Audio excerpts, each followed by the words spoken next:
Hello, and welcome to the Lifestyle Herbalist Podcast, where we hope to inspire you to have a healthy dose of happiness. I'm your co-host, Dabney and I, clinical herbalist and health coach. And I'm Sabrina Cooper, registered culinary holistic nutritionist and herbalist.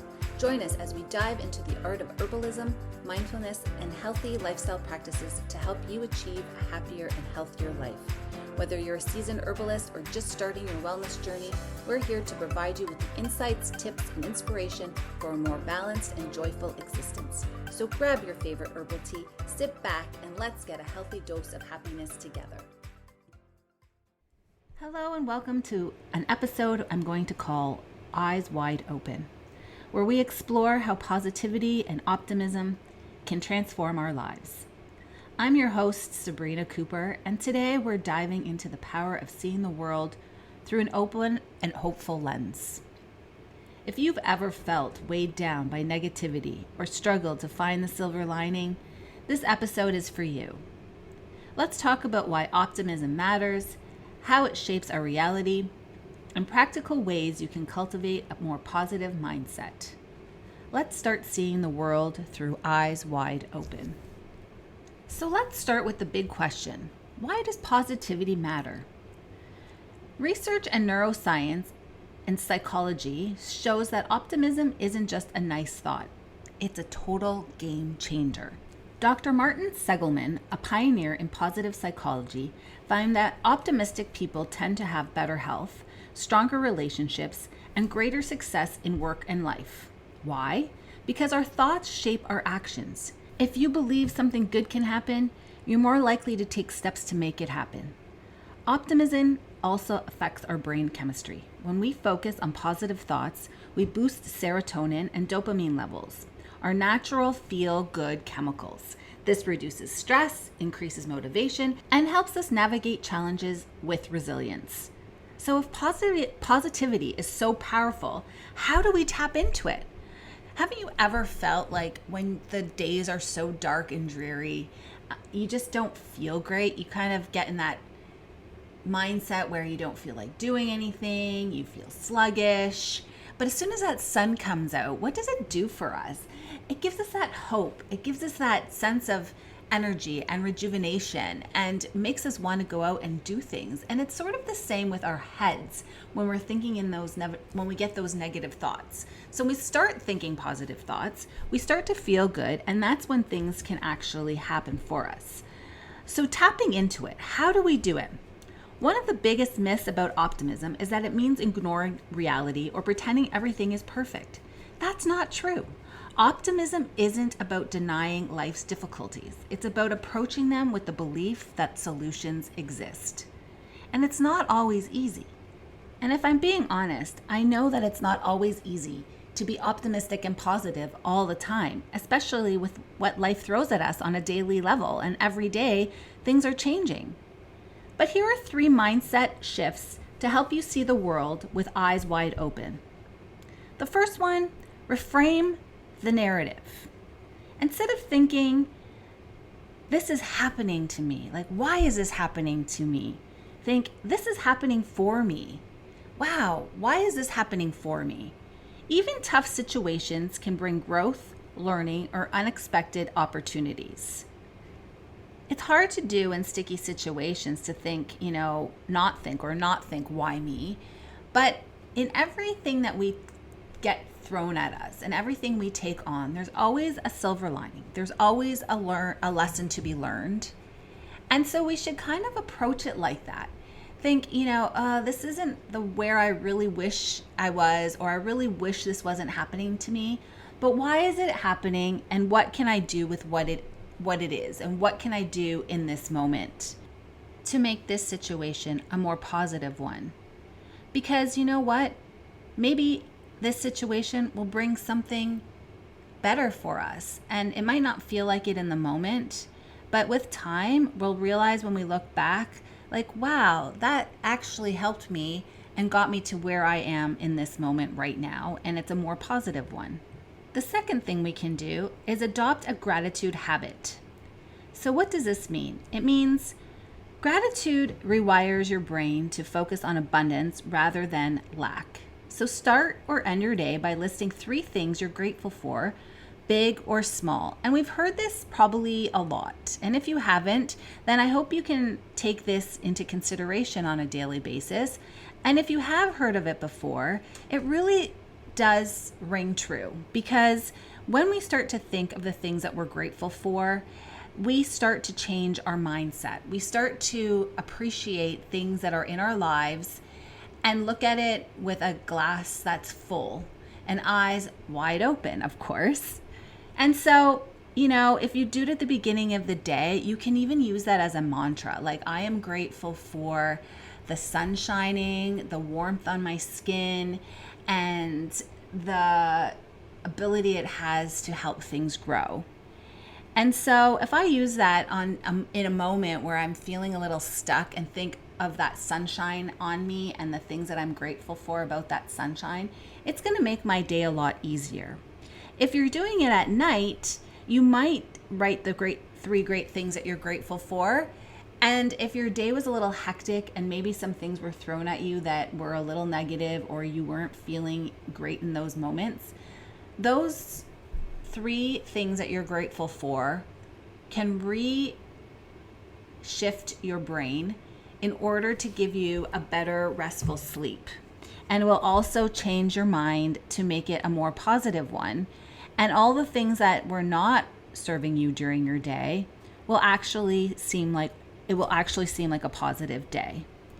So start by writing 3 small things. And you might even notice that you have more than 3 things to be grateful for. But if you start with 3, that's a great start. And the third thing I want to mention today is to surround yourself with positivity. Energy is so contagious. And if you spend time with optimistic, solution-oriented people, you'll start seeing the world through the same lens. And I can't stress this enough. You have to surround and find your tribe that works for you. People that uplift you, people that give you the energy to keep going and are positive, and people that you want to be around and that make you feel good about yourself. This is really, really important, because the negativity that surrounds us can really, really wreak havoc on our optimism and can really, really bring us down. So please make sure that you find a tribe that really support you and give you something to look forward to in your day. So now that we've talked a little bit about shifting your perspective in a kind of a nutshell, one day I'll probably expand on some of these topics. But here are some practical tools that can help you, build a more positive mindset. And the first one kind of goes with the gratitude habit, and that's what went well exercise. So basically, you want to take either time in your day at the end, probably, most likely, and write down or think of the things that went well during your day. So this trains your brain to look for the good, even in the challenging times. Because we all know we have, things that can go wrong. There could be, your car didn't start, you were late for the gym, that snowballed. And so if we look at it and we were actually able to get to the gym, maybe we'd be like, hey, we made it to the gym, we had a workout, so that made us feel good, and that shifted our mind. Also, we will start to focus on that as opposed to the car didn't start or the problems that didn't get you to the gym. And really just being positive about like, hey, I'm here. So that's the first one. So each night, try and think of the things that went well during the day and focus on those rather than the negative things that went on in your brain. And what I like to do as well is I like to take the things that I'm worried about or something that's been affecting me, and I kind of just put it into a little, like I write it down or I mentally take it out of my brain, and I kind of feel like I put it into a jar. I visualize putting it into a jar, or a piece of paper, put it into a little jar. And I'll say like, all right, universe, God, whoever you want, just take this and do what you want with it. I'm done with it. I need to clear my brain. I need it out of my thoughts because it's creating this negative energy about it. And now it's up to everything else to figure out what's going to happen with this. And this will be my learning lesson, or this, whatever comes out of it, we'll deal with it when it comes. So that's a really good example, and I hope that all makes sense. The second tool that could really work is visualization and affirmations. Closing your eyes and imagine a future where things go right. Speak affirmations that reinforce confidence and hope. Like, for example, I am capable. I attract good things. I handle challenges with grace. And this is something I often do in the morning. I like to think of things, if I've had a bad day the day before or something didn't quite work out the way I wanted yesterday, I'll use what I learned yesterday to put in a mantra for the morning. So if it was something that I was learning and wasn't quite grasping the concept, today I would say I can learn new things with grace and know that I'm not alone in the situation. And even though I didn't quite catch the concept the day before, today's a new day. I'm brighter, I'm more wide awake, and I know that I will be capable to take on this task and this learning goal or whatever it is. This is just an example. So make a mantra that works for you, and when you are in those sticky situations, go back to that mantra and just repeat it a few times until you clear your head of that anxiety or whatever is coming your way, or that negative thought that is creeping up into your mindset. The third one is the 5-second rule. So I really love Mel Robbins, and she suggests a 5-second rule, which is counting down. So you go 5, 4, 3, 2, 1, and then take immediate action before doubt creeps in. So this simple tool can help you break negativity, thought loops, and move towards positive change. So, if you just take a split second to in that moment, 5, 4, 3, 2, 1, it just shifts something, right? Like, instead of, it's almost thinking before a reaction. That's basically what this 5, 4, 3, 2, 1 rule, or the 5-second rule is basically think before you speak, think before you act, think before you react, those kind of things. And that's really, really, really important. Another thing sort of like the 5-second rule is that you can look around, like pick a color and say it's brown, and then look around the area you are in and pick 5 things that are brown, and that resets your brain as well. It's just shifting your mindset again. So it could be red. You could be like red car, red flower, red coat, red hat, red cup. These are just things I'm thinking out of my head.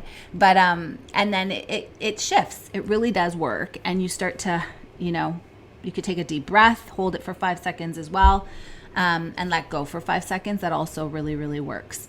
So 5 seconds is key. Give yourself that time and notice the differences. And the fourth one is acts of kindness.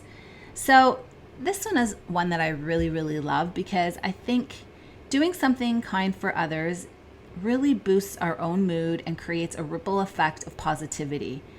And it's maybe sometimes not even for ourselves, but someone on the receiving end. Sending a kind text, giving a compliment, or helping someone in need can just fill those feelings of good and give you that sense of purpose.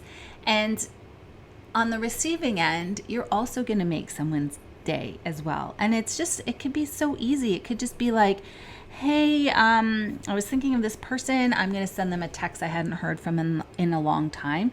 It could even be just a phone call. Sometimes a phone call rather than a text is even better, because you actually get to connect with someone, have a few good laughs, catch up on some old times, and it will shift your mood in a very positive way as well. And I also think it could be just as easy as like waving to someone from your car and saying hello to a random stranger. Sometimes you don't even know what that person's dealing with in their day. So these are all things that can help build a more positive mindset. So choose one. I ask you to choose one and go with that for the day and see what it does for you. And if that doesn't feel right, choose another one, and make it yours. Don't always, it doesn't always have to be what I'm just putting out ideas, and you can take what you want and then just use it for your own. You could mix two together. You could use the visual what went well today. From the what went well today, you could create an affirmation or a visualization of what went well, adding in your affirmation. And then from that, you might say, hey, I feel so good today. I want to do a kind gesture. And you might do a kind gesture. So you might do all 3 or 4 of them. So these are, again, ideas. And I hope that they will start to build some optimism on those days that everything just feels dark and negativity surrounds you. Because at the end of the day, optimism is a great choice. It doesn't mean ignoring life's difficulties, but rather choosing to face them with hope and resilience. And when we decide to see the world with eyes wide open, we not only change our reality, we inspire those around us. And doesn't that feel good that we can be inspiring and being the person people want to be around instead of that person that people look away from? So here's my challenge for you this week, which was try one of the tools I discussed today. Maybe it's the gratitude journal, reframing a tough situation, or simply noticing and appreciating the small joys in your day. I'd love to hear how it goes. I want you to share experience with me on social media. You can find me at Brewhub Blends. You can also reach out to Dabney on our herbal hygienist. We're both great people to reach out to and can offer some great positivity and optimism. And I really would love to see that we get this positivity movement going. Let's change the world. Let's bring a little positivity and light into this world that can be heavy and dark at times, especially for us now in the winter months. It's very difficult, and when the sun comes out, it's just so amazing. Even if it's minus 20 degrees Celsius with a wind chill of, what feels like minus 40, like in a vortex, there's still something about the sun and the warmth that make it okay, and it's going to be okay to get through the day. I mean, it is winter, we're here in Canada, and we can do this. So wherever you are, let's keep this positivity movement going. Until next time, keep your eyes wide open to the beauty, the opportunities, and the goodness around you. Stay hopeful, stay optimistic, and keep on shining.